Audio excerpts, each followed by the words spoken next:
Tu es merveilleux pour nous. Tu nous as aimés depuis l'éternité. Et si nous sommes là ce matin, c'est parce que tu es Dieu. Reçois la gloire. Reçois la louange.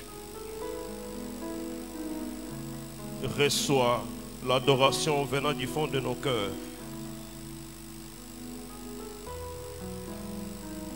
Reçois l'offrande d'acclamation.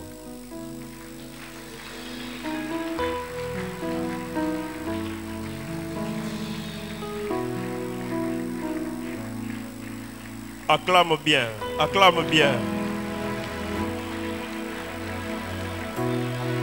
Nous acclamons le roi des rois, le Seigneur des seigneurs, l'ancien des jours, la gerbe agitée, les rejetons qui sortent d'une terre desséchée, l'homme de douleur habitué à la souffrance, qui n'avait ni éclat ni beauté pour attirer le regard. Mais le châtiment qui nous donne la paix ce jour est tombé sur lui. Salem acclame bien.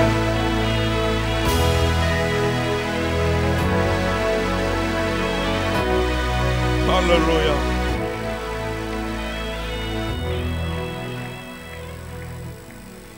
Que Dieu soit loué. Nous lui disons merci parce qu'il est merveilleux. Nous disons merci à notre papa et maman pour cette marque de confiance. Nous disons merci au révérend pasteur Dieudonné Makessi pour son accompagnement et son soutien. Et nous vous disons aussi merci, Église. Que Dieu vous bénisse. J'ai dit que Dieu vous bénisse. J'étais en train de dire que Dieu vous bénisse. Je venais de dire que Dieu vous bénisse. Tout à l'heure, j'ai dit que Dieu vous bénisse. Acclamons Jésus.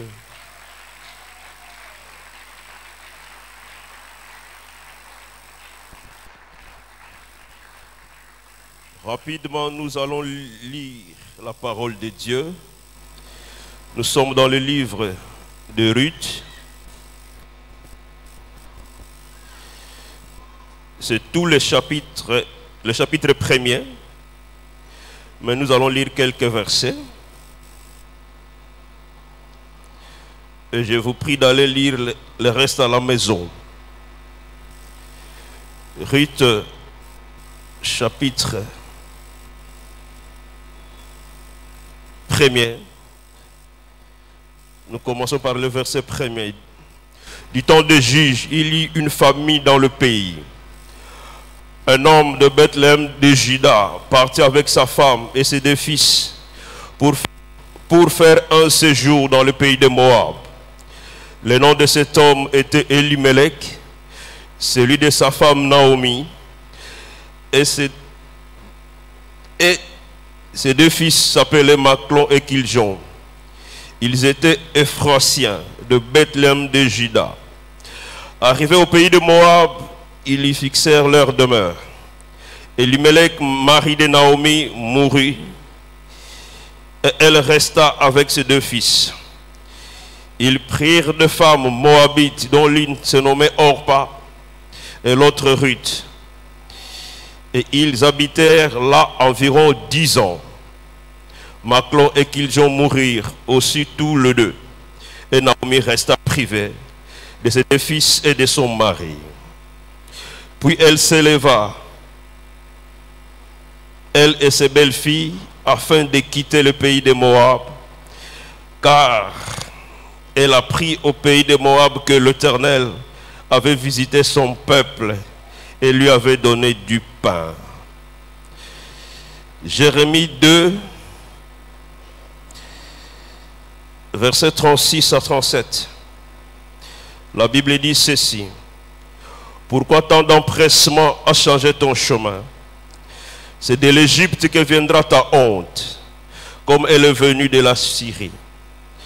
De là aussi tu sortiras la main sur la tête, car l'Éternel rejette ceux en qui tu te confies, et tu ne réussiras pas auprès d'eux. Église, nous disons Amen. Reprenons nos places, nous acclamons pour la parole.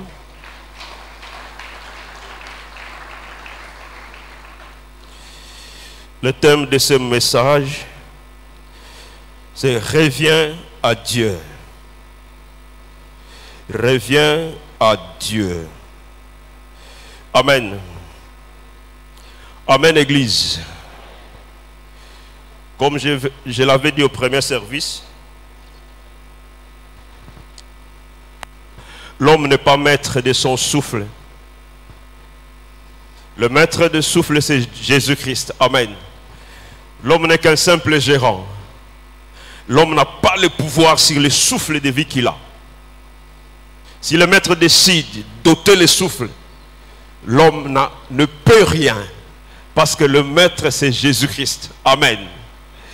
Et notre vie sur cette terre des hommes est un voyage. Nous sommes pèlerins sur la terre. Et la destination, c'est le ciel. Nous sommes en train de voyager pour rencontrer un jour le Seigneur dans les airs.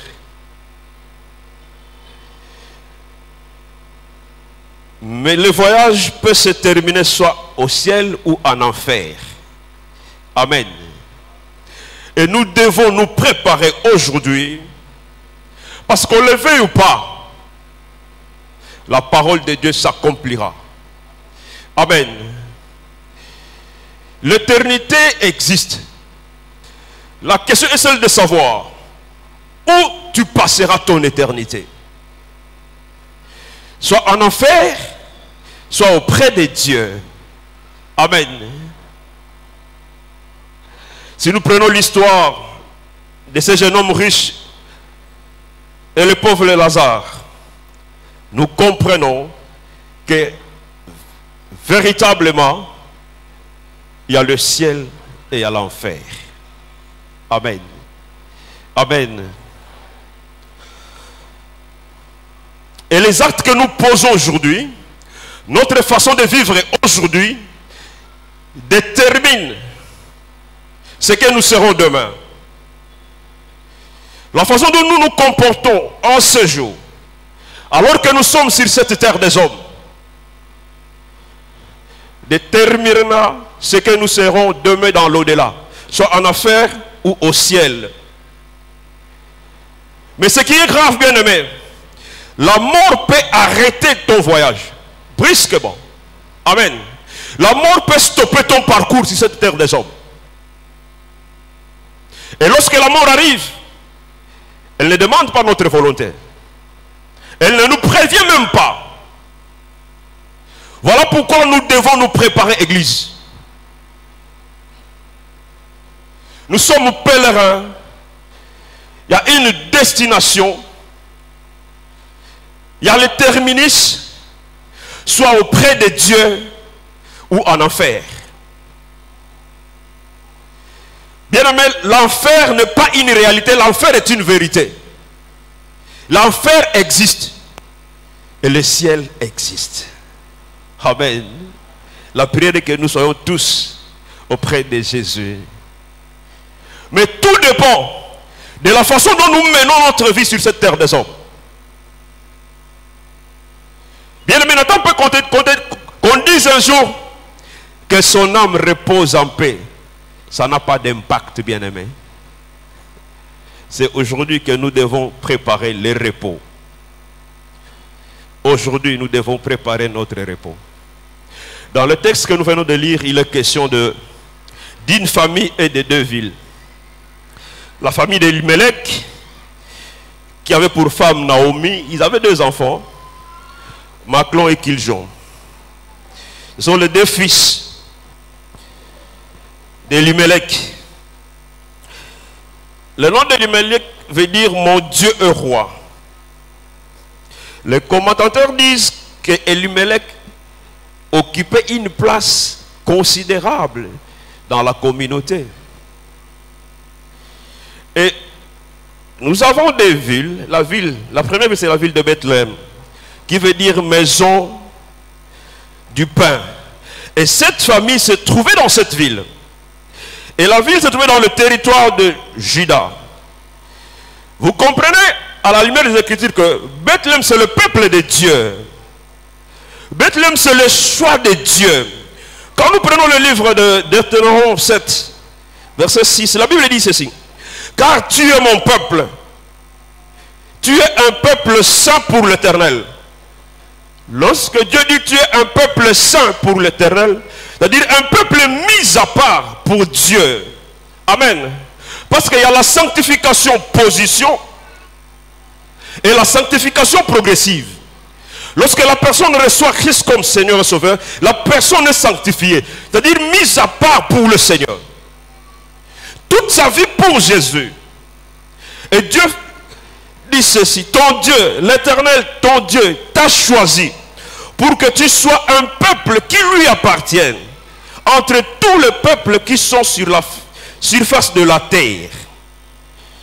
Donc c'est le choix de Dieu, c'est le peuple de Dieu.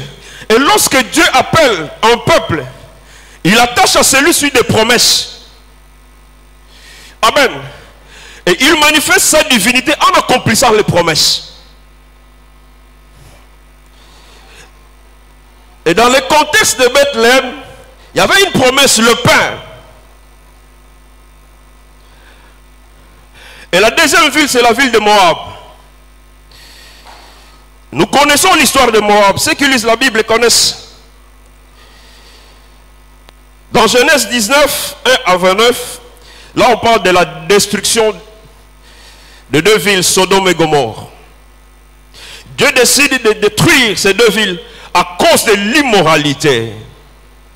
Et là, il y avait Lot qui était le neveu d'Abraham. Abraham intercède pour son frère, pour son neveu. Et Dieu décide de sortir Lot et toute sa famille. Ils sont partis et sa femme s'est retournée. Elle est devenue une statue du ciel. Et Lot se retrouve avec ses deux enfants. Quand vous prenez Genèse 19, 30 à 37, là on nous parle de la naissance de Moab.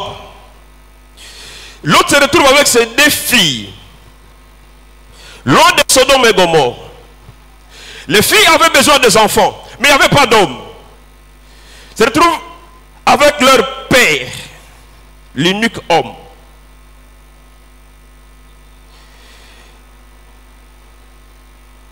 Et les filles décident de faire les enfants avec leur papa.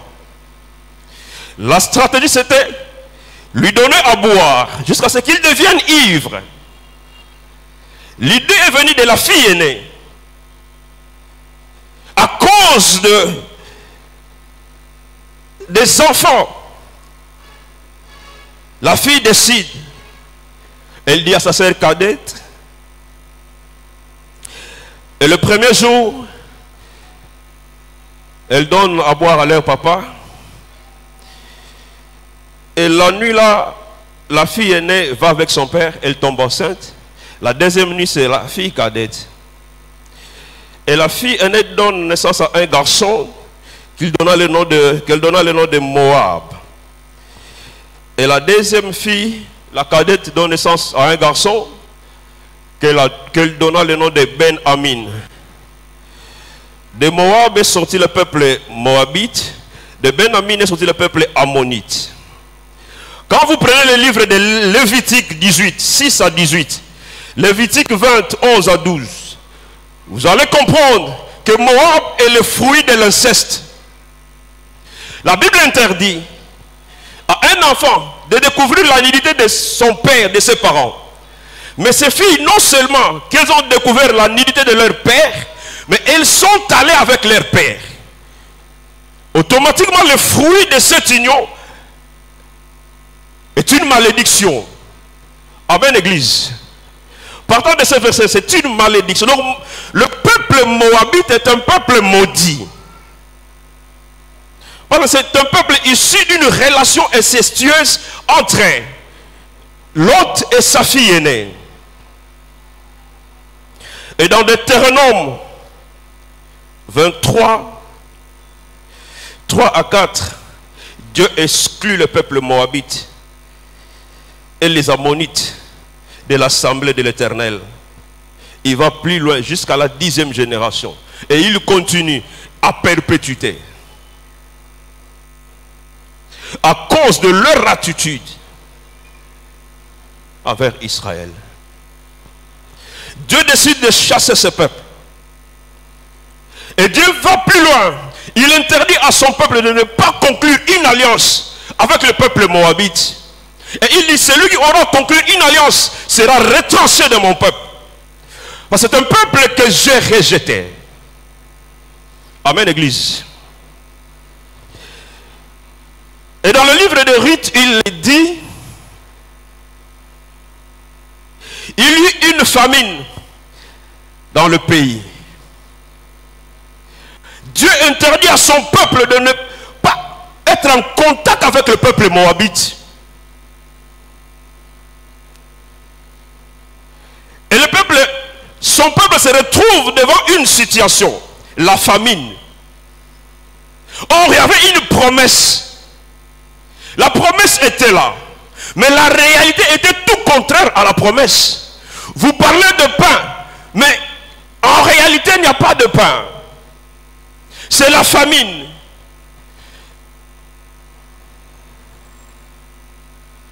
Et l'autre, Elimelech se retrouve devant cette situation.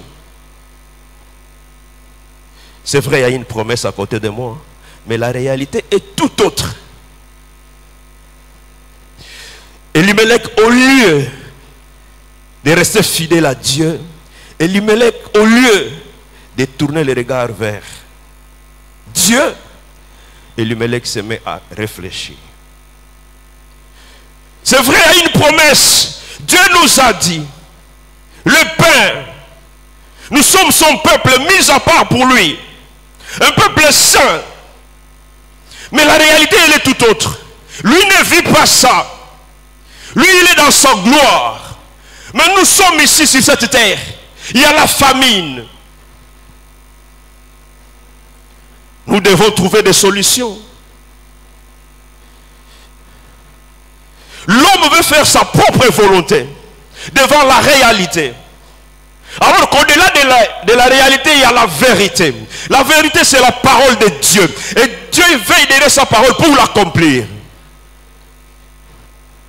Elimelech prend une résolution en tant qu'homme. Je prends mes responsabilités en main. Nous devons quitter cette ville. Mais vous allez quitter la ville pour aller où?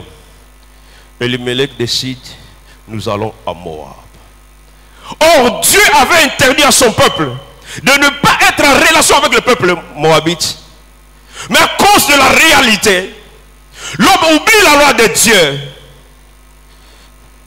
L'homme rejette la parole de Dieu parce qu'il veut satisfaire ses besoins.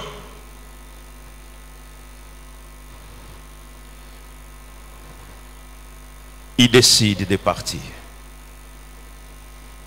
C'est la volonté. Frère, la Bible dit ceci.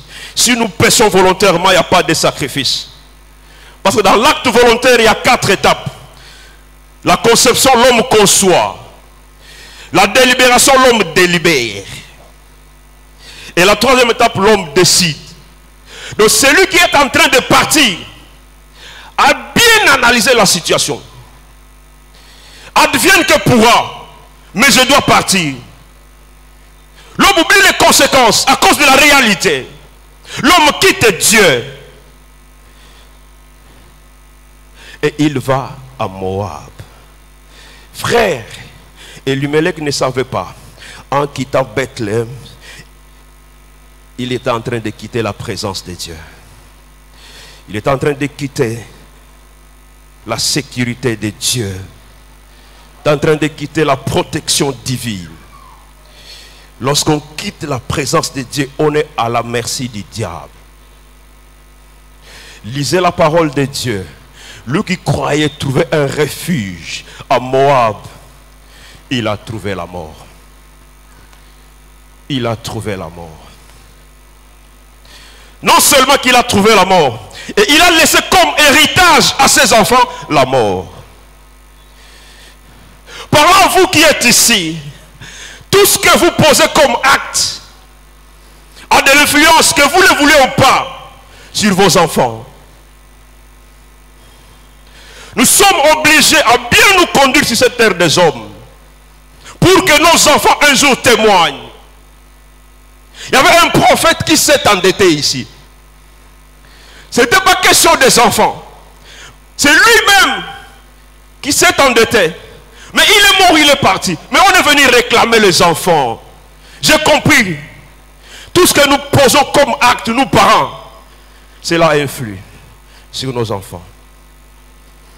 Il prend une décision de quitter. Mais dans Jérémie, Dieu dit ceci. Pourquoi tant d'empressement à changer ton chemin? Tu es mon peuple, tu es à moi. Pourquoi tant d'empressement pour changer de chemin? C'est comme si Dieu s'inquiète. Dieu dit, mais qu'est-ce qui se passe? Elimelech, qu'est-ce qui se passe? Pourquoi tu dois partir? L'homme ne veut pas, l'homme veut faire ce que lui-même veut. Il s'en fout de la parole de Dieu. Tu es Dieu, mais ce que je vis ici, tu ne le vois pas. Tu ne fais rien, je pars. Et Dieu dit, c'est de là que viendra ta honte, comme elle est venue de la Syrie. De là aussi tu sortiras les mains sur la tête, car l'Éternel rejette ceux en qui tu te confies. Auprès d'eux, tu ne réussiras pas. J'aime la version Bible expliquée.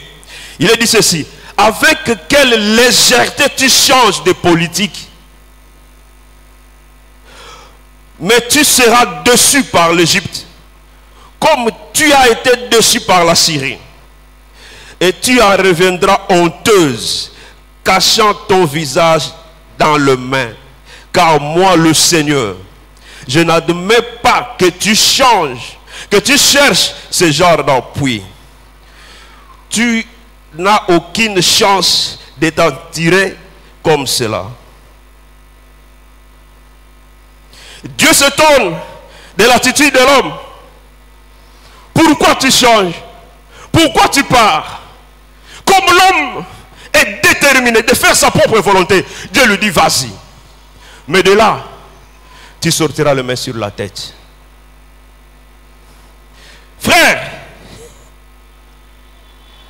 Elimelech, lui qui croyait trouver un refuge, a trouvé la mort. Dans Colossiens 1, 12 à 14, la Bible dit ceci: rendez grâce au Père. Ici, Dieu s'adresse à l'église que nous sommes. Rendez grâce au Père, vous qui vous a rendu capable d'avoir part à l'héritage de saints dans la lumière. Il nous a délivrés de la puissance des ténèbres et nous a transportés dans le royaume de son Fils bien-aimé, à qui nous avons la rédemption et le pardon de péché. 1 Pierre 2, 9 à 10, la Bible dit ceci: vous au contraire, vous êtes une race élue, waouh, un sacerdoce royal, une nation sainte mise à part, un peuple acquis, afin que vous annonciez les vertus de celui qui vous a appelé des ténèbres à son admirable lumière. Vous qui autrefois n'étiez pas un peuple et qui maintenant êtes le peuple de Dieu. Vous qui n'aviez pas obtenu miséricorde et qui maintenant avez obtenu miséricorde. Frère, ici Dieu parle de son église. Nous sommes le peuple de Dieu. Amen. Nous sommes la race élue, mise à part pour Dieu. Un peuple sanctifié. Frère, Dieu nous a tirés de ténèbres à la lumière. Christ même dit, ne vous inquiétez pas, personne ne peut venir à moi si mon Père qui est dans le ciel ne l'attire. Dieu a fait de nous son peuple. Mais nous sommes encore sur cette terre des hommes, où il y a des réalités contraires à la parole de Dieu, où il y a des réalités, des défis devant nous. La question est celle de savoir comment nous nous comportons. Comment nous nous comportons devant tout ce qui se présente devant nous. À cause des difficultés, Elimelech a quitté Bethléem pour Moab. Quelle est notre attitude devant tout ce qui nous arrive comme difficulté? Frère, comment nous nous comportons devant le problème qui nous arrive? Alors Dieu dit, celui qui est en Christ est une nouvelle créature. Amen. Les choses anciennes sont passées et toutes choses sont devenues nouvelles. Amen, Église. Nous sommes mis à part pour le Seigneur. Moab symbolise le monde. Christ dit dans sa parole, vous êtes dans le monde, mais vous n'êtes pas du monde. Amen. Il dit encore, dans 1 Jean 2, 15 à 17, n'aimez point le monde, ni les choses qui sont dans le monde. Si quelqu'un aime le monde,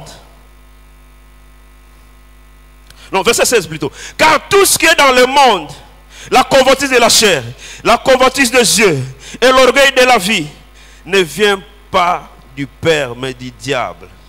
Et le monde passe et sa convoitise aussi. Mais celui qui fait la volonté de Dieu demeure éternellement. Pourquoi ne pas aimer le monde? Dans 1 Jean 5, 19, la Bible dit ceci. Nous savons que nous sommes de Dieu et que le monde entier est sous la puissance du malin. Jean 17, 16, ils ne sont pas du monde. Ils ne sont pas du monde comme moi. Je ne suis pas du monde. Quand on parle du monde, on parle de système, mode de vie. Devant les difficultés que nous avons, quelle est notre attitude, Église? Combien de gens ont abandonné Jésus à cause des difficultés? Les autres, ce ne sont pas des difficultés, mais à cause de l'abondance. Dieu vous bénit et vous abandonnez Dieu. Vous trouvez votre refuge ailleurs. Le mal de Dieu, c'est parce qu'il vous a béni. Nous venons à l'église. Est-ce que nous sommes vrais? C'est là où il y a le problème. Église, je ne me présente pas comme juge, parce que le message me concerne aussi. Mais nous devons dire des vérités. Nous devons le dire, bien-aimés dans le Seigneur. Comment nous nous comportons? La chrétienté n'est pas, c'est pas ici. C'est en dehors de ce bâtiment. C'est là où nous devons, que les gens doivent voir que réellement ce sont des chrétiens. Parce que chrétien va simplement dire comme Christ. Quel est le témoignage que nous avons en dehors de cette église? Quel est le témoignage que nous avons? Est-ce qu'on nous reconnaît comme enfants de Dieu? Là où nous travaillons. Frère, venir à l'église c'est une chose. Mais venir à Christ en est une autre. Nous devons venir à Christ. La question c'est de savoir, est-ce que Dieu m'agrée? Est-ce que Dieu m'approuve? Est-ce que Dieu m'accepte?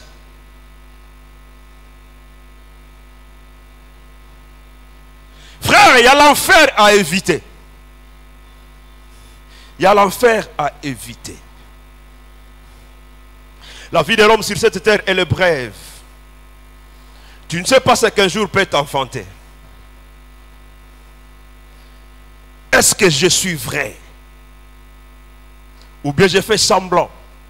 En dehors d'ici, j'ai une autre vie. Et je justifie ça par rapport à la souffrance.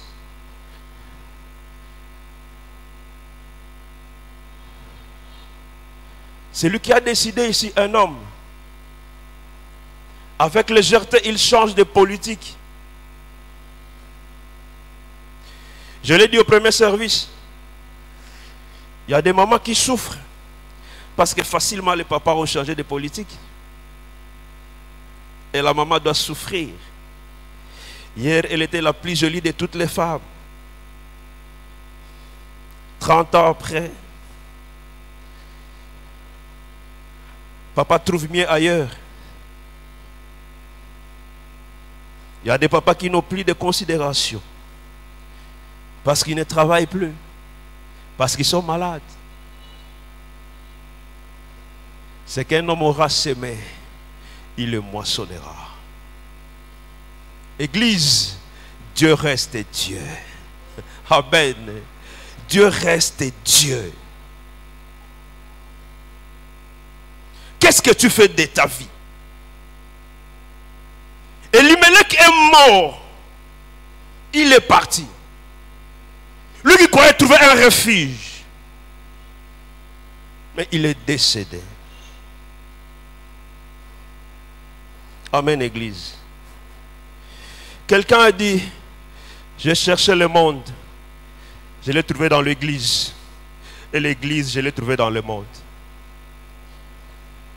C'est difficile aujourd'hui de distinguer qui est chrétien et qui ne l'est pas. Amen, Église. Amen, Église. Je sais que de tels messages, il est difficile de dire Amen. Ce sont des messages qui nous préparent à l'enlèvement, qui nous préparent au royaume des cieux. Parce que Dieu avait dit, cherchez premièrement le royaume et sa justice. Et le reste vous sera donné par-dessus. On a renversé la pyramide. Nous cherchons le reste.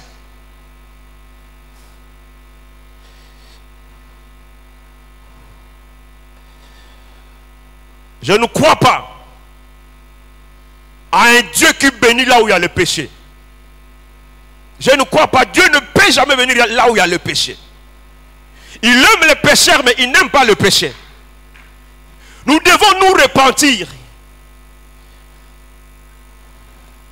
Bien aimé, Dieu ne bénit pas là où il y a le péché.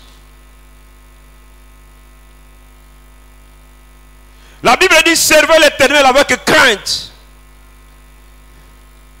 Servez l'Éternel avec crainte.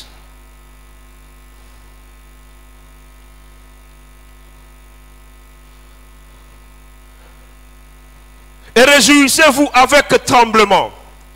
Psaume 2, verset 11. Proverbe 8, verset 13. Dit ceci. La crainte de Dieu, c'est la haine du mal. Quand on dit servez l'Éternel avec crainte, c'est-à-dire servez l'Éternel tout en haïssant le mal. On ne peut pas servir Dieu tout en étant dans le mal. Ça, c'est pas Dieu. Je ne peux pas servir le Seigneur tout en étant dans l'impudicité, dans le mensonge, dans l'adultère, dans la corruption.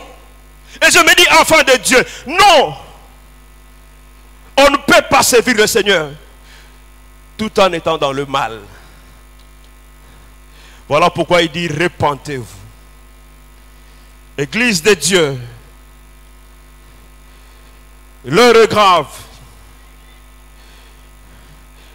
Le temps touche à sa fin.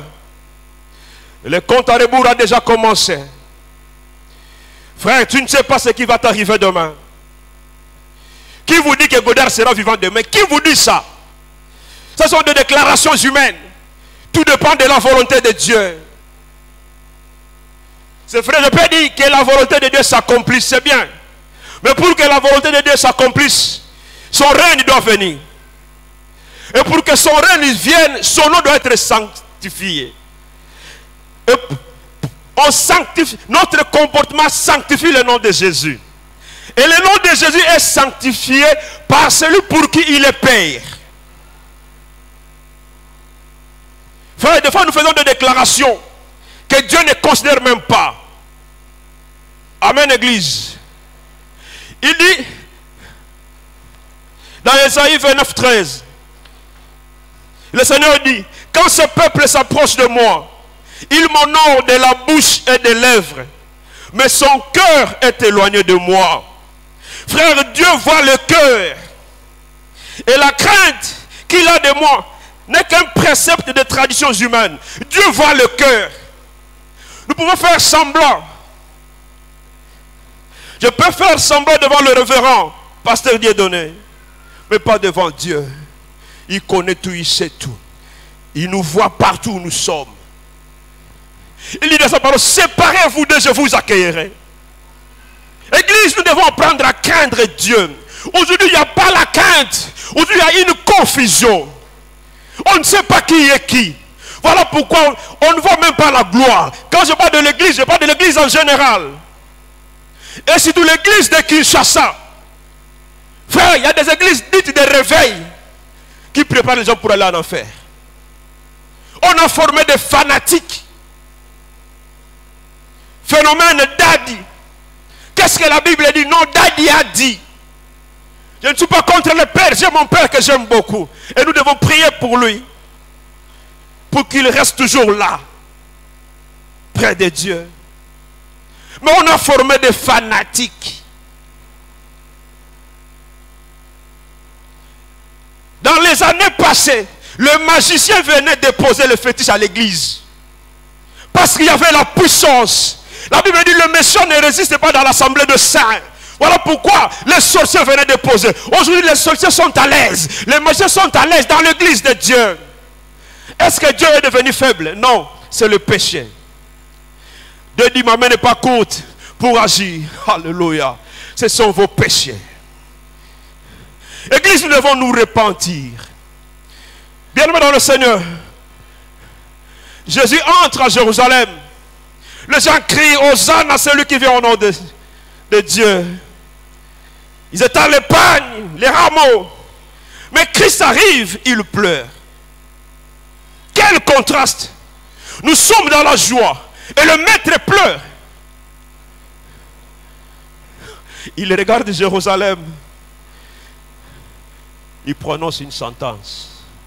Jérusalem, tu n'as pas compris le temps que tu as été visité. Frère, nous devons apprendre à lire le temps. Comme le fils d'Issachar. Nous sommes passagers sur cette terre. Qu'on ne vous trompe pas. Tu ne sais pas ce qui peut t'arriver demain. Et tu dois te préparer aujourd'hui. Amen, Église. Qu'est-ce que Jérusalem avait fait? Matthieu 23, 37. Jérusalem, Jérusalem, qui tue le prophète, qui lapide ceux qui sont envoyés. Combien de fois ai-je voulu rassembler tes enfants comme une poule rassemble ses poussins sous ses ailes, et vous ne l'avez pas voulu. J'ai voulu, tu n'as pas voulu. J'ai voulu, tu n'as pas voulu. Dieu veut, nous ne voulons pas. Nous voulons justifier sa parole. Non, il y a la souffrance. Qu'est-ce que vous croyez? Je suis orpheline, c'est ce papa qui m'aide. Qui te dit que sans ce papa-là, tu ne seras pas? Tu n'auras pas le moyen. Qui te dit ça? Qui te dit ça? Frère, que je n'aie pas les habits ou quoi que ce soit, mais que le nom de Jésus soit élevé. Maman, même si tu n'as rien, reste là. Que le nom de Jésus soit glorifié. Telle voix paraît juste à l'homme, mais son issue mène à la mort. Dieu envoie les prophètes avec des messages. Lorsqu'on tue un prophète, on tue le message. C'est le temps que Israël, Jérusalem était visité. Mais Jérusalem n'a pas compris. À cause de la distraction. Il se réjouit, mais Dieu prononce une sentence. Il t'arrivera ça. C'est fini. Frère, la vie de l'homme, elle est brève.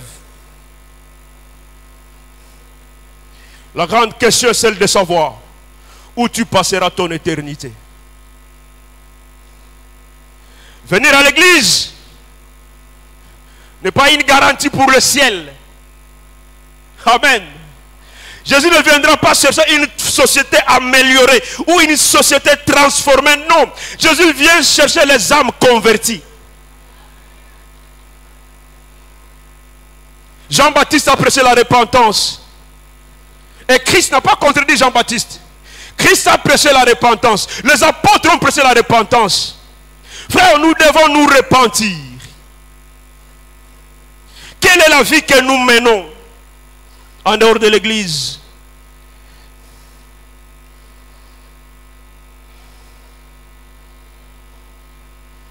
Je viens dire à quelqu'un que le trop tard existe. Frère, il arrivera un temps où ça sera trop tard. Il arrivera un temps où ça sera trop tard. Il arrivera un temps où tout sera fini. C'est le cas de Jacob. Dans Genèse 47, 8 à 9. Pharaon dit à Jacob, quel est le nombre de jours, des années de ta vie? Jacob répondit à Pharaon, les jours des années de ma vie errante sont de 130 ans.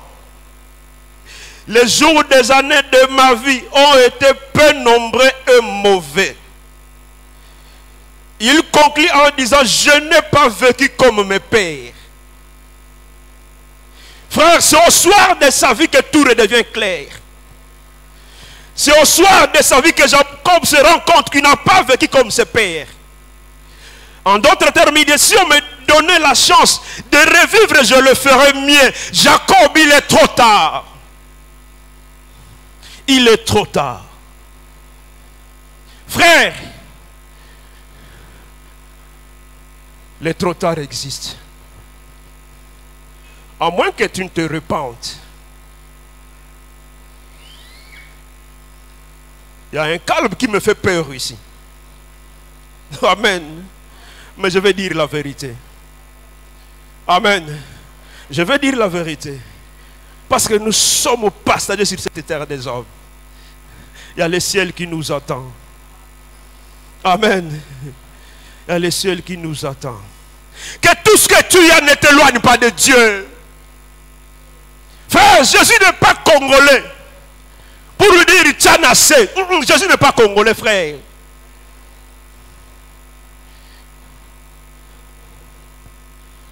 Non, frère.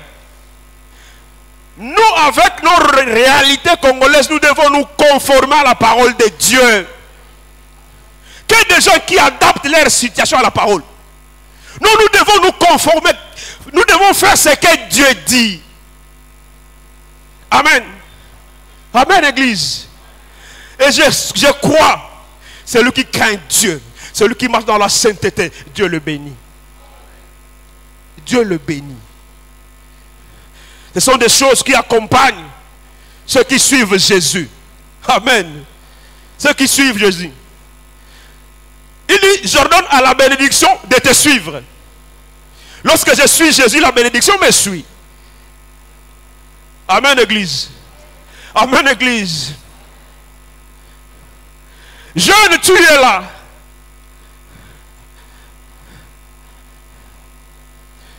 C'est vrai, il est difficile aujourd'hui. Et j'aimerais dire à quelqu'un, la cible principale du diable, c'est la jeunesse. Vous devez prendre conscience, jeunes. Vous devez prendre conscience. Avec des déclarations du genre, interdiction formelle d'interdire. Il ne faut pas nous interdire. C'est bien. On vous laisse libre, c'est bien. Mais un jour, vous vous trouverez devant le maître. Il vous dira, je vous avais donné le temps. Mais qu'avez-vous fait avec ce que je vous avais donné comme temps? Frère, la vie est faite de choix. Tout ce que nous faisons, ce sont des choix. Mais pour chaque choix, il y a une conséquence, soit mauvaise ou bonne. Voilà pourquoi il faut bien faire le choix. Frère, il y a un ingrédient qui sanctionne le choix, c'est le temps. Le temps finira par démontrer que le choix que j'avais fait était mauvais ou bon. Frère, le temps nous rattrape toujours. Le temps nous rattrape. On te dit d'abandonner, tu ne veux pas. Quitte cet homme, tu ne veux pas. 1 Les travailleurs souffrent à cause de vous. Vous les maltraitez. Dieu vous voit. Il entend, la Bible dit, Dieu entend les cris des opprimés. Vous les opprimez parce que vous êtes responsables, c'est bien. Mais il arrivera un temps, Dieu vous demandera des comptes. Frère, même si nous ne craignons pas Dieu, craignons même la mort. Frère, tu peux mourir avec tous les projets. Des bons projets, mais tu meurs. La semaine passée, nous avons enterré notre petit frère. Un jeune très intelligent, très ambitieux, qui avait beaucoup de projets. Mon petit frère. Très intelligent. Il allait même devenir mandataire. Tout était bien fait. Mais il est parti. Avec les projets, il est parti. L'homme n'est pas maître de son souffle. Si vous entendez ma voix, n'en dire si ce n'est pas vos cœurs. Frère, Dieu te tend la main ce matin. Maman, Dieu te tend la main ce matin. Papa, Dieu te tend la main ce matin. Tu ne sais pas ce qui peut t'arriver demain. La Bible dit, tu ne sais pas ce qu'un jour peut t'enfanter. Mais j'aime notre Dieu. Il nous aime. Alléluia. Malgré tout ce que nous pouvons faire, c'est Dieu-là nous aime. Dans Joël, il dit ceci, Joël 2, 12 à 13. Maintenant encore, il insiste, il accepte encore. Dit l'Éternel, revenez à moi de tout votre cœur, avec des jeûnes, avec des pleurs et des lamentations. Déchirez vos cœurs et non vos vêtements. Revenez à l'Éternel votre Dieu, car il est compatissant. Bien-aimé, Dieu nous aime. Dieu nous aime. Il est miséricordieux, lent à la colère et riche en bonté. Bien-aimé, lent à la colère de Dieu est là, mais il est riche en bonté. Et il se repent. Il se repent des mots qu'il envoie. Dieu t'aime. Je prie que Dieu arrête quelqu'un comme il a fait avec Saul de Tarse. Frère, n'attends pas le lit des malades où il venait te dire, tu vas mourir. Pour que tu prennes conscience. Ne se pas à te retrouver à Makala pour que tu prennes conscience. Dieu te tend la main. Reviens. Reviens. Les gens peuvent tout dire de toi. Les gens peuvent te condamner. Lui ne te condamne pas. Il te dit reviens à moi. Reviens seulement. Je t'accepte comme tu es. Reviens. Est-ce que quelqu'un peut accepter la demande de Dieu aujourd'hui? Reviens seulement. Il est là. Il t'accepte. Reviens seulement. Nous sommes debout. Nous avons les yeux fermés.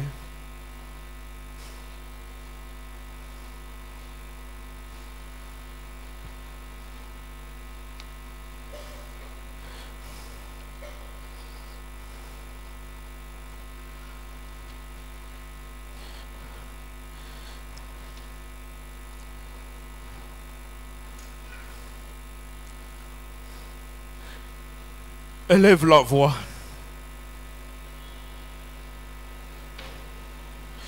Si tu te retrouves déjà à Moab, retourne à Bethléem. Dis à Dieu, me voici Seigneur. Me voici, je viens auprès de toi. Dis à Dieu, me voici Seigneur. Je viens me prosterner devant de toi.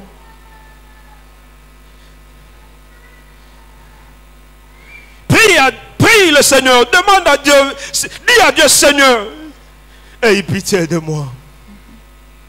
Aie pitié de moi. Il te tend la main. Il te tend la main.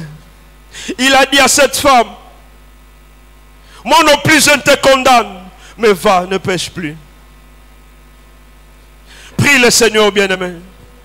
Toi qui n'as jamais donné ta vie à Jésus, le temps est favorable. Le monde touche à sa fin. Pourquoi tu t'attaches encore au monde?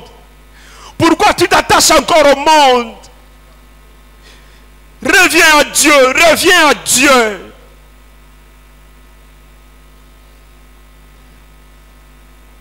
Alléluia.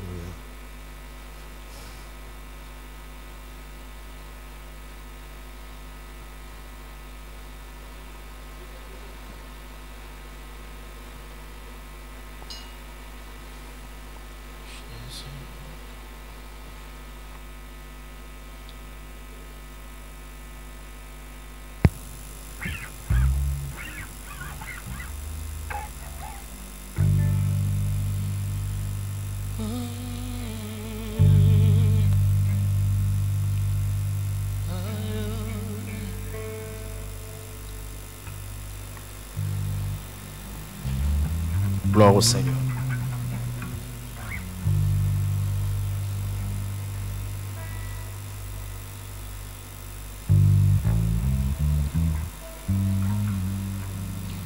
Est-ce que nous pouvons dire trois grands amen pour marquer notre accord à ces messages ce matin? Amen, amen, amen. On acclame fortement le Seigneur. On acclame le roi des rois. Merci Seigneur pour ces messages. Que ton nom soit béni. Que ton nom soit béni. Amen. Nous passons à présent au moment des offrandes. Nous acclamons le Seigneur.